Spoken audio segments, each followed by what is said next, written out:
for all of us. It's about predicting where the consumer is going and getting half of it right. One of the things we want to do is create ads that don't suck. Embracing change creates great possibility. I'm Alan Hart, and this is Marketing Today. Today is Marketing Today's 200th episode. When I started this project nearly 5 years ago, I didn't think I had any idea that I would get this far and that I would enjoy it as much as I have. I've been really fortunate to have the opportunity to interview so many amazing marketers and smart people who really care about honing the craft and science of marketing, and more importantly, leadership of marketing. For today's episode, I thought we could pull out some highlights from some of the last 199 episodes. As I went back in time, it was really hard to pick just a handful that we have time for today, or you'd be listening to probably over 100 hours of audio because it's really hard to pick. I thought we could go back to the very beginning, though, and my first 15 episodes were crafted to look behind the scenes of Effie award-winning campaigns. They actually started out as a video, which we later turned into an audio podcast. The videos are actually still available on YouTube channel for the show if you're interested in seeing me and the guest speak as we versus just listen to us. My very first interview was with Colleen Sellers, who at the time was at Johnson & Johnson running the allergy portfolio, and specifically we talk about Zyrtek's Muddle No More campaign. Here she is defining marketing effectiveness. I think the other way you can think about it is, how do your consumers relate to you? Do you feel like do consumers feel like you're talking more authentically to them, that they're more part of the conversation with you? Do they feel like you get them? And so one of our key metrics actually on the Zyrtek brand is trying to see improvement in the brand being the brand that gets them versus just a brand that they buy. From this rather succinct focus on sales and perceptions, I also remember calling for her inspiration that starts with the customer insight that drives strategy. I think a couple of things inspire me, and both actually are people. So my consumers really inspire me. I love getting to understand them more and really diving deep into the consumer insights. I think that, in fact, we make people's lives better every day because allergies can be a real pain in the neck. And so it's really wonderful to be able to improve someone's life and get that feedback. But it was her poise and authentic reflections on being the only female we interviewed that day and a working mom that still sticks with me today. One of the things we were surprised by is that you were our first female of the day, and actually the only female interviewed today. Oh. What is that? What do you think that says? Or does it say anything at all? So, I don't know. It's interesting because where I work at Johnson & Johnson, there are a lot of female leaders, and we're actually over 50% female in my group. So it is a little surprising to me. I was surprised, and my agency teams have a lot of women on them. So it was kind of surprising, not in a good way, right? And so I don't know if it is, kind of which of the winners got chosen. But I think it's a sign that we need to make sure that we're continuing to support our women leaders. And also I think make sure that we're telling people that this is part of success, is coming to be part of these interviews, and really making sure that you're championing your brands across, all the different channels. So not just when you're creating the TV commercials and the digital programs, but really all of it. I don't know. It's kind of, it was disturbing. It's disturbing. I think it is a little disturbing. And I think, part of me is like, well, maybe they were, juggling a lot of things. It's June. It's the end of school. I know I was at a school function this morning in Philadelphia and hopped on the train to be here. So sometimes the juggling just makes it hard to do these things, but it is a little. Do you have any suggestions or tips for people that may be in your shoes in the future? Yeah, I think for women especially, it is hard to, you have a lot of times in your life, especially when you have children. So you take a little while off and you come back, and it becomes a time of adjustment. And as we all know, change is hard, and it's hard to adjust back and forth. And I think naturally, because women do leave to have maternity leaves, coming back to that is another adjustment phase. And I think giving yourself time to adjust and learning to do things differently and knowing it's okay to do things differently than you did before. I don't know if we talk about that enough. As a culture, I don't know if we talk up to our younger leaders who are just coming and having babies, that it's okay that it's difficult and that we need to support each other in it. I actually, a couple of weeks ago, one of the girls who doesn't work directly for me, but she works with me, she came to me and she said, "Oh my God, how do I do this?" And I was like, well, first of all, you start by not making sure everything has to be perfect. And, I think for a lot of us who have been driven to success, perfection and being a perfectionist is part of that drive or part of that reason you're successful. And once you're a working mom or a working dad, right? This goes for dads too. Not everything can be perfect anymore. And so you have to, right? You have to pick what's going to be perfect. And then you have to decide, well, this doesn't actually need to be perfect. This just needs to be good enough. And learning that's a process. And the more senior you get and the more experience you get, the better you get at making the choices. Sometimes you don't make the right choice, right? And I think that's really important. I know one of your questions is about what would you change? Mm-hmm. And so we've done a lot of digital work on Zyrtec and on Benadryl. And one of the big learnings there is that nothing is perfect, right? And you can think an idea is really good and put it into the digital or social space. And it actually doesn't do very well. And the ideas that do really well, you're sometimes really surprised by. That was like the one-off post or the one-off tweet. And you're like, oh, this had a lot of legs. This is great. And so learning to put stuff out there and get a response and then learn from that response, I think is part of being a good marketer and, in the current environment that we live in. I think that goes for our personal lives too and our work lives. So I think learning to not be perfect in everything you do, but put yourself out there. Right. So come for the interview is a really important thing. I think that's a great advice. Advice. Thank you. Another interview in that same group was with an amazing dude, Tom Bick. It was episode 4, and Tom at the time was with Oscar Mayer and Kraft and won an Effie for the campaign Say It With Bacon. Now, you really can't go wrong talking about bacon. But unfortunately, in the last couple of years, Tom passed away. Way, way too early. Tom's interview was packed with all the goodness that you might expect, but his character and personality just leapt out, and I really miss him. His mastery of art and science of marketing and ability to swing effortlessly from one to the other. The pendulum swings, it doesn't have to be an either-or decision. To build a brand, you need to look at the short term and you need to drive sales, but you need to look at long term and you need to look at the equity in the brand as well. Now, how do you do that?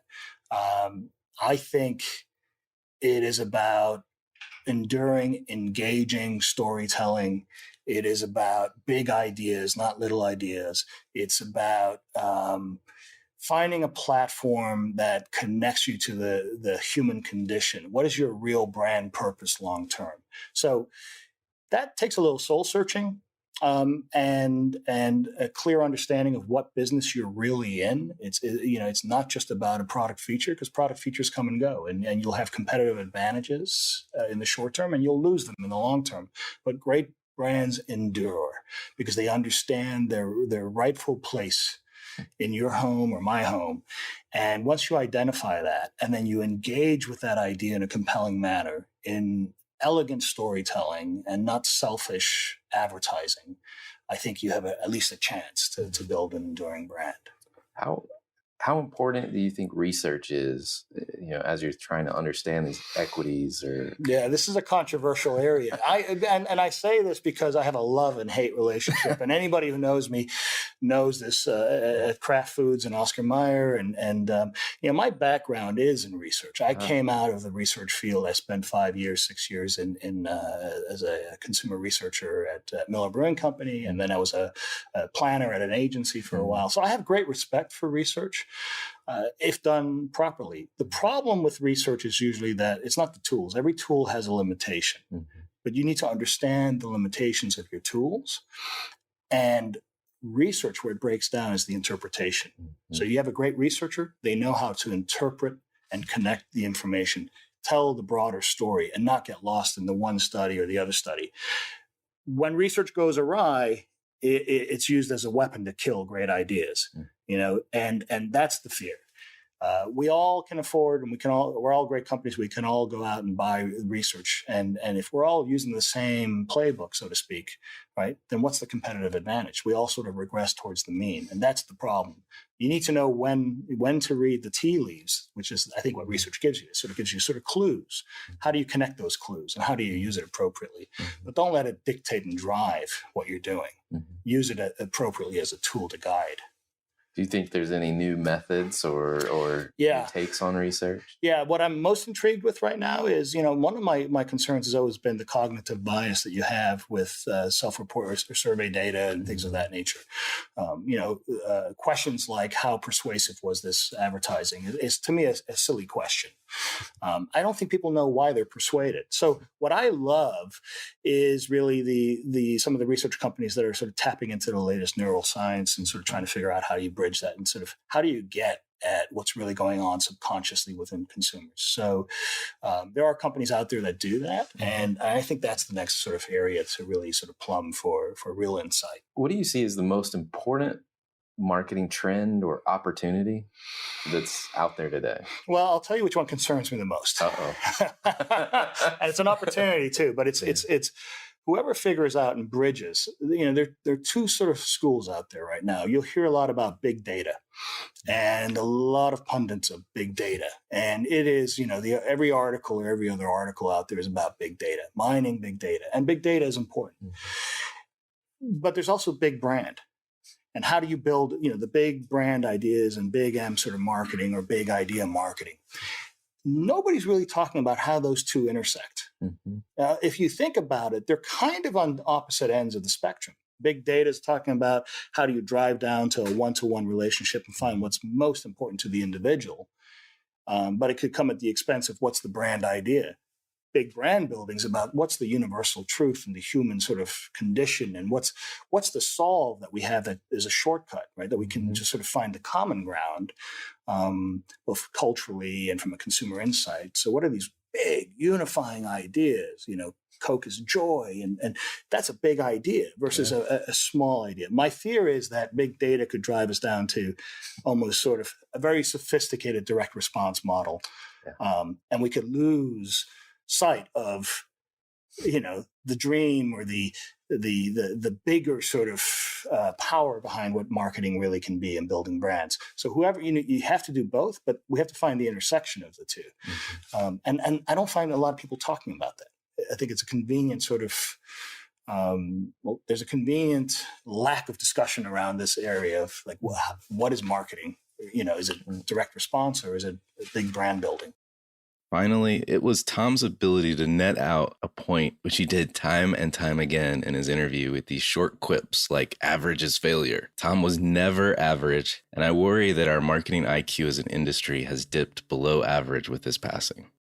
What are the things that you need to be cognizant of these days?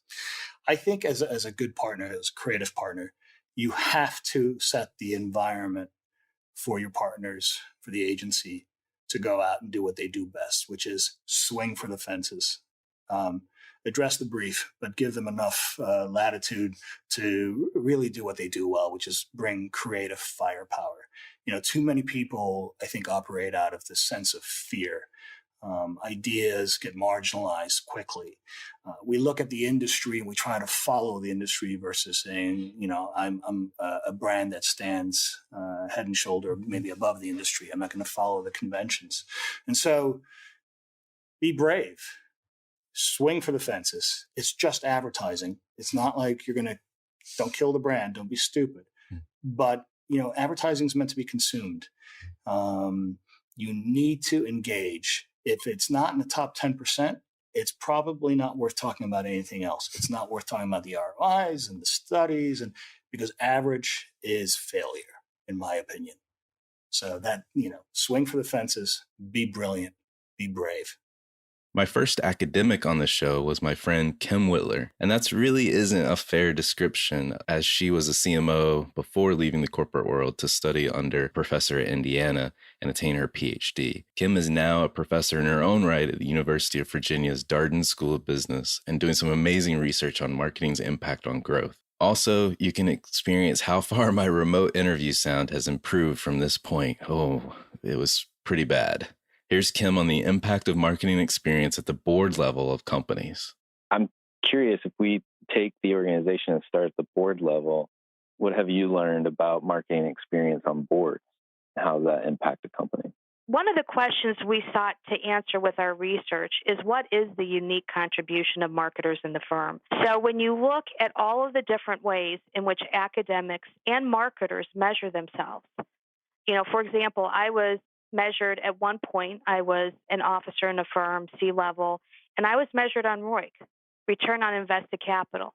And at the point, I had no idea how my department's unique contribution actually impacted ROIC, more so than other functions. And yet I was measured on it. I was also measured on EPS, as was everybody else on the top management team. And yet I could not actually explain to you how our unique contribution, by the way, neither could IT or finance. Nobody on the top management team could basically give you an R-squared explanation on their function's unique contribution to EPS. But we were all held accountable for it because the CEO was held accountable for it. So part of our question was, if you look at boards, which today, post-SOX, they've been disproportionately populated by finance, accounting, legal-type folks who are very focused inwardly on the firm, on the functioning of the firm, and frankly, more on monitoring roles. The question is, what could a marketer, if added to a board like that, contribute above and beyond all the other functions? Well, they all affect efficiency. They all affect profitability. But the unique contribution, we argue, of these 110 different metrics that are in the marketing metrics book, the unique contribution that marketers, we believe, will contribute at the board level is an understanding of how to generate demand given external conditions, internal competencies, the consumer, et cetera. That is their unique contribution. They do a better job of being outwardly focused, externally focused, market-oriented, and bringing insight about the consumer, the competition, and the market into the firm in a way to help shift strategy and resources to impact revenue growth. And in fact, that's what we show. So there's a paper that's been published in MSI where we demonstrate that marketers on the board help increase firm performance, specifically revenue growth. Historically, marketers underrepresented on boards. Do you see that changing? Unfortunately, we don't have a lot of great historical data. I don't have data year by year. There are some reports that I've been able to pull up, and although they don't measure things the same way year after year, we get some anecdotal evidence that, in fact, marketers have been declining as a percentage of the board.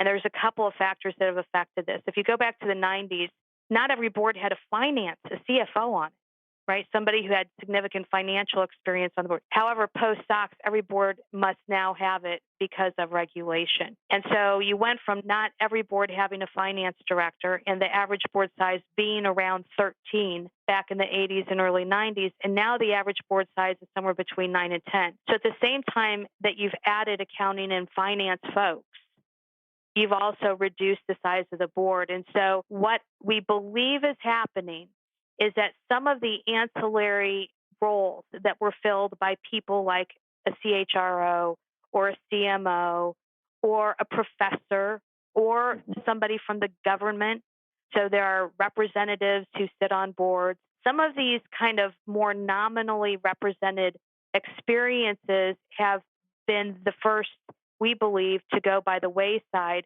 as you bring on more and more and more finance, accounting, expertise onto the boards to be able to deal with all of the regulation. And so our argument, if you think about it, imagine if we took the top management team and we said no longer is every function going to be represented, we're going to skew the representation to finance and accounting and legal. How would that affect the management of the firm? And so we actually believe, and we're not saying that, marketing is more important than finance. In fact, we actually believe that they're nice. It's kind of a nice teeter-totter, a nice counterbalance. Now, of course, we didn't stop here, and I'd encourage you to check out interviews with Phil Kotler. It's episode 61, the father of marketing management, as he describes what hasn't changed in the last 50 years. I'm curious, after that many years, what's still true about marketing today? Yeah, the foundational idea is that marketing is a customer oriented discipline. Its purpose is to help create goods and services that serve and satisfy the needs and wants of specific groups, market segments, and so on. So that hasn't changed. Here he is again talking about what has changed in the last 50 years. What has changed is a number of things. Over newer editions, I brought in more on the social impact of marketing, because every marketing decision also has some possible impact on our resources, on our communities, on our planet. And I call that maybe sort of the corporate social responsibility aspect of making decisions that make good products and services, but in a way that is not wasteful, is not harmful to communities, and so on. So that will appear in subsequent editions. The latest, then the next big idea was branding. Yeah. When I wrote Marketing Management First Edition, I gave a couple of pages to branding, because it was just the simple idea of naming a brand and making it work well. But branding has become so important that companies see themselves as basically building and managing brands, and brands that can start with an original product, and the name of the brand can then help launch other products that are not too dissimilar from the original product. So I invited my co-author, Kevin Keller, to join me in the 11th edition, I believe, approximately. And we've been working together on the Kotler-Keller book. And so branding was added. And then Kevin and I both agreed about 3 editions ago that the digital revolution is not only real, but it's going to just turn marketing around. Marketing traditionally depends so much on the 30-second commercial, and that won't disappear. But really, it's such a mass statement, such a brief statement for a market. And most people have internet connections, and they have mobile phones, and they can learn so much more than is found in a 30-second commercial, that we have to teach the next generation of marketers how to use social media, the internet, to reach, not only send messages to different people, but maybe very specific messages to very specific people. Because with big data now and market analytics, we can actually customize or personalize our messages to come at the right time, at the right place, to the right person. So marketing has been changing in that way, and the 15th edition captures that. Now, if you listen to Phil, you've got to go listen to Kevin Lane Keller, episode 62, who together, the two have built early foundations for marketing and brand management practices and thinking. And much of their thinking is still taught in schools today. Here is Kevin addressing purpose in brand, along with a few other topics. Curious to kind of get your point of view on how does purpose play a role in building brands today, and what are the benefits of it? I think the thing with purpose is I think consumers do care more about products than just what they deliver to them, directly, in some sense, the particular benefits that they accrue from that consuming or consuming a product or service. And I think that's crucial. I think people do care. I think that's one of the major themes that is in the book with Phil Kotler, the marketing management textbook. We talk a lot about the corporate social responsibility and the community and the environment, and just people care sort of what the brand is doing about that. That said, I think it's also really important that people care a lot about the value that they're getting in all the richness of what that construct or that concept means in terms of, psychological value as well as more functional value. And there's a lot of components to that. And I think purpose really works best when it's really tightly linked to what the particular value creation is associated with, or brand promise associated with a brand. And so making sure that those two are really closely aligned, I think is important. I think that's true with another theme that, there are lots of themes that go on in branding and marketing. I think sort of the emotional side is one that a lot of people talk about and its importance. The notion of storytelling and narratives, all those are very, very useful ways of thinking about how to take that brand, your brand promise and the value you create and the richness you're trying to kind of paint that picture in the minds of consumers. But I really think it's crucial that they're all sort of linked and integrated and aligned. I think sometimes the mistakes are when they're almost, they're added on and they're not truly linked. It's just sort of slapped on, or it's just something that is disconnected somewhat. And I think that's the strongest brands are so cohesive in the parts, all these different things we're talking about, these different notions come together so well. And that's why they're so strong, is that because of that alignment that occurs, so that the fundamental value that's being created, the actual more product functions, if you will, and the more rational value ladders up and links to a more emotional payoff, which is in itself, all of that kind of is consistent with the purpose that, the higher order value that's created that goes more to the community as a whole or to society or the environment or whatever that is. And that's, I think those brands are the ones that have that consistency and cohesiveness and clarity in the minds of consumers. So to me, that's it. Again, back one last thing on purpose, because you asked about the benefits. If I am a big believer in that and the importance of having causes, and that's something that I think should be part of the brand promise. It's part of kind of giving back as a brand.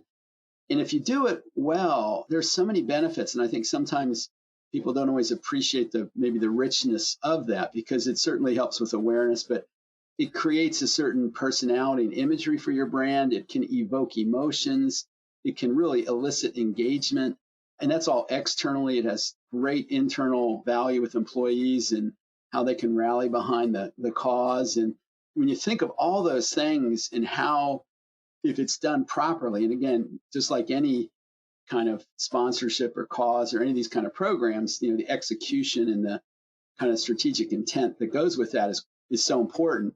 But if done right, then you're going to get bottom line benefits because of how much it can help a brand in these different ways. So that's the way I tend to think about purpose, is making sure that I appreciate, how to do it right, what the benefits are I get from it, and then most importantly, how it fits into this bigger picture of my brand strategy. So after you talk to Phil and you talk to Kevin, you have to go and search for who's the new people on the block, who are the new kids on the block. And we talked to people like Byron Sharp, episode 63, from the Ehrenberg Bass Institute. And we talked to him and specifically how and why he has shaken the foundation of marketing with his book, How Brands Grow. Here's Byron. In 2010, you published How Brands Grow and What Marketers Don't Know. So 7 years on, this book is, I think, taken on a life of its own. It seems to get more popular in the circles that I run in every month. And that's kind of an amazing feat for something that came out 7 years ago. But what drove the creation of that book? Okay, yeah, it is. I mean, yes, every year it sells more. I mean, I think it's still early days. Yes, it does. It has taken on a life of its own, and quite literally, because it was never designed to sell to mass markets. Now, the book came about because the Ehrenberg Bass Institute has advisory boards in the US and Europe and Australia, and board members asked for us to write a book on the early fundamental findings.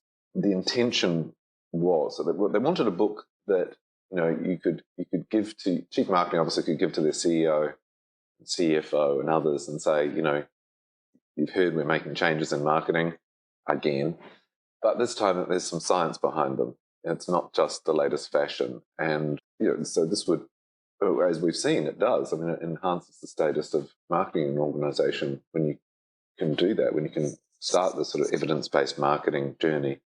So the book needed to be hardcover. It needed to have a prestigious publisher, and we got Oxford University Press, and they're not too shabby.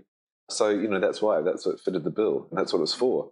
But as I say, then it started to sell, and Ad Age, it got voted as a book of the year or something, and it's been covered in Financial Times and others. So yeah, it has taken on a life of its own. It was the subtitle of it, what marketers don't know. It was always designed to, that was being a bit provocative, deliberately provocative. But it was designed to, I suppose, catch attention. It was never put out, and it never appeared on bookshelves and things. Oxford University Press or an academic publisher, they don't have a sales force. I've also spent time with another new kid on the block, so to speak, JB Steenkamp from the Keenan Flagler Business School at University of North Carolina, Chapel Hill. He's been on twice, episode 40 and episode 137, on global brand management, as well as the rise of private labels and hard discounters like Aldi and Lidl. JB describes the experience with Paul Pullman, the former CEO of Unilever, when he was at P&G, that ultimately inspired and led to JB's study of private labels and the influence they have on big manufacturers. For a lot of my work, the experience that made a big difference was that I was doing one-time consulting work for Procter & Gamble in Europe. And after I presented things about innovation, etc., I had an just one-on-one with the president of Procter & Gamble Europe, Paul Pullman, and he told me, so just he and I, he's also a Dutchman, so, we just spoke Dutch with each other. And he told me that innovation was important, but that he was really afraid of one competitor. And he asked me which one it was. I said, is it Nestlé? Is it Unilever? Henkel? He said, no, it's Aldi. He was really afraid of Aldi.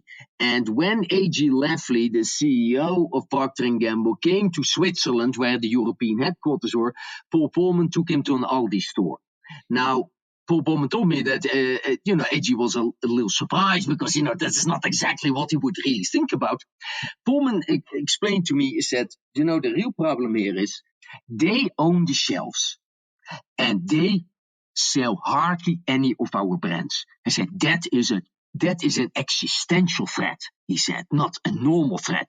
He said, if we cannot win from Unilever or Nestlé, we are clearly doing something wrong.